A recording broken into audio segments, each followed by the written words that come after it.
Lanetten korkunuz. Yazan Abdülaziz Veliyev. Bugün oturam da oylarga dalam. Sürgünlük yılları, açlık, elem, gam. Aşşallav, aksızlık, umutnen yaşav. Ve haytu, eslesem bir türlü olam. 15 yıl vatanda yaşaymız endi. Bu yıllar sürgünlük devrinden şen mi?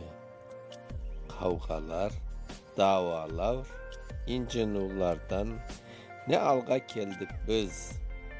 Herkeske belli. Dinimiz bölüne, adımız bölüne. Teselli bere mi bu halk gönlüne? Yarın vatanını da bölgen tabınır. Bir türlü hürmet yok tirige, ölüge. Düşman düşman deyimiz, ya dostluk kayda. Muhabbetlik kalmadı tatta nogayda. Dostlukunu satarak bay olganından ne urtta ne halka aytçı ne fayda. Hepsini artla taşlayık aydı.